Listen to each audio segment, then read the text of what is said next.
అందరికి వందనములు. ప్రియమైన దేవుని బిడ్డలారా, అపొస్తలుడైన పౌలు గారు కొరింథీయులకు రాసిన మొదటి పత్రిక 7వ అధ్యాయము 31వ వచనం ఒకసారి చదువుతాను, ఆలకించండి. ఏలైనగా ఈ లోకపు నటన గతించుచున్నది అని దేవుని వాక్యం సెలవిస్తుంది.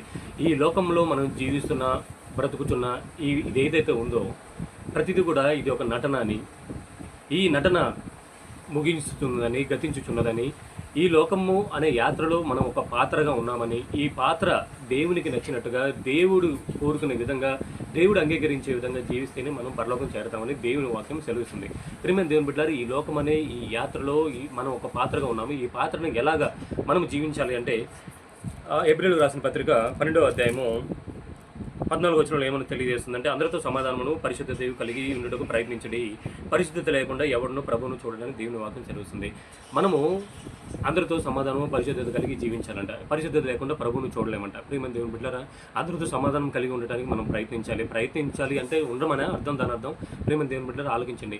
మనము సమాధానం కలిగి ఉండాలి. సమాధానం అంటే ఎవరితో గొడవ పడే విధంగా, గొడవలు పెట్టే విధంగా మనం ఉండకూడదు.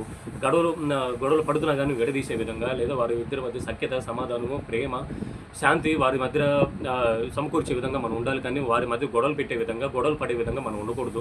అందరితో సమాధానం కలిగి ఉండాలని దేవుడు కోరుకున్నాడు.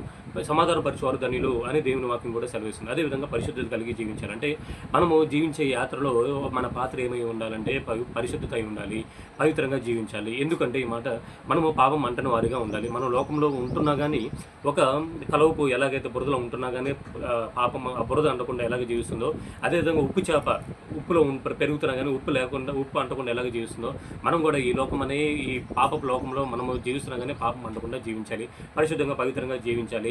పాపము చేస్తున్న వారి దగ్గర మనం ఉంటున్నా కానీ ఆ పాపం అనేది మనం అంటకుండా జీవించాలని అందరికీ తెలియజేస్తూ